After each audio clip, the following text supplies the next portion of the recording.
Tre janë emrat potencial të cilët janë diskutuar sot në mbledhjen e përfaqësuesve të Partisë Demokratike dhe aleatëve, nga të cilët mund të zgjidhet kandidati i cili do të garojë përballë Ogerta Manasterliut për Bashkinë e Tiranës.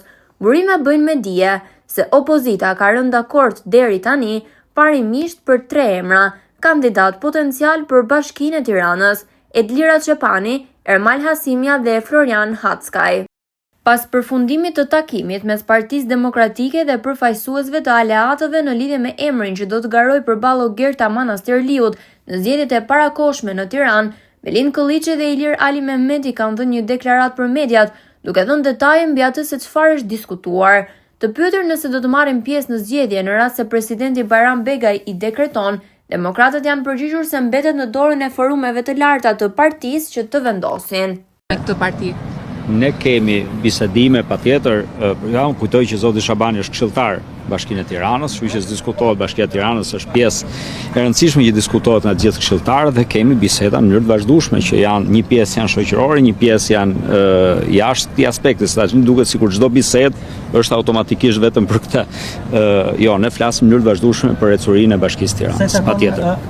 Takimi tuaj që keni pasur me zotin Lapaj, a do të jetë ai pjesë, a do të keni takim takim shoqëror, siç po them, në mënyrë të vazhdueshme që ne kemi takimet formale janë këtu me partitë përkatëse, patjetër jemi në diskutime, nëse do të formalizohet, këtu do jemi dhe do i formalizojmë. Këto janë takime shoqërore. Ndërsa ju jeni paranesh, Bayram Begaj po shqyrton edhe vakancat për 6 bashki.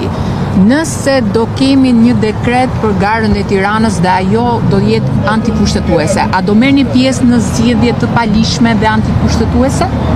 Do e lejojmë patjetër ekspertëve konstitucionalistë ligjor ta diskutojnë këtë pjesë. Ky grup negociator është për diskutime për gjetjen e një kandidati të përbashkët dhe bashkimi i gjitha forcave opozitare bashkë. Pastaj pjesë tjetër e ligjaturës do ketë këtë diskutim. Dhe mbi të gjitha do t'i takoj forumeve të larta të Partisë Demokratike për të patur një vendimarrje të tillë. Sigurisht ne kemi miratuar tashmë në një rezolut të kaluar në vitin 2022 dhe në statutën e Partisë Demokratike që nuk bojkotojmë asnjë proces zgjedhor, por jo vetëm do të jetë objekt diskutimi i forumeve të larta të Partisë Demokratike, por edhe i tryezës partive aleate për të marrë një vendim final në raport edhe me zgjedhjet e pjesshme në Bashkinë Tiranë. Dhe ta kujtojmë që përmbyllet procesi i negociatave. Po besoj shumë shpejt, së bashku me Ilirin, së bashku me zotin Noka do të jemi në takime intensive edhe 2 ditë në vijim. Besoj brenda 2 ditëve do të kemi një përmbyllje të gjithë takimeve formale, po e themi edhe një herë për këtë qëllim. Me të gjitha forcat të cilat e konsiderojnë veten opozit dhe sigurisht kanë një emërues përbashkët me Partinë Demokratike për sa i përket kundërsharit politik, që është kryeministri i vendit është Edi Rama. Arlin Çorën do e takoni, keni bërë negociata? Po është çështje e zauruar, e kemi thënë 100 herë këtë pjesë. Faleminderit gjithëve. Nuk është rëndësishme emri. Emri është rëndësishëm. Dëgjoni, ne më besoni. Ne nuk po vëm asnjë lloj kusht për emër. Dakor? Jemi te parimi, shumë rëndësishme te parimi. Emri është dytësor në këtë aspekt. Kemi dhënë dhe ide të tjera. Pra jeni të gatshëm ju që përveç këtij emri, nëse i plotson parimet edhe një kandidat tjetër? Absolutisht po. Për ne ka rëndësi parimi dhe ne nuk po vëm asnjë lloj kushti për emrin. Ne nuk po vëm kushte, do i qëndrojmë parimit, për ne është shumë rëndësishme. Negociatorët e Partisë Demokratike kanë rënë dakord që të jetë një përfaqësues i opozitës jashtë politike, të paktën në takimin që zhvilluar? Po respektohet ky parim, ndryshe ne nuk do ishim këtu.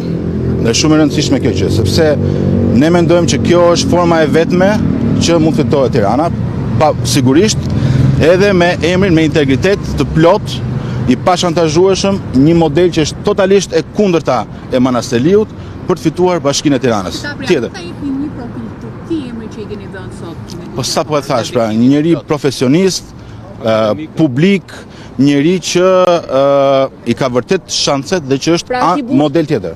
Nuk ka rëndësi, se gjinia e ka rëndësi, nuk ka rëndësi. Dëgjone. Nuk po vëm asnjë lloj kushti për emrin. Duhet i qëndrojmë parimit. Sa kohë që i qëndrojmë parimit për një kandidat jashtë partive politike, kam mbështetjen tonë. Faleminderit shumë.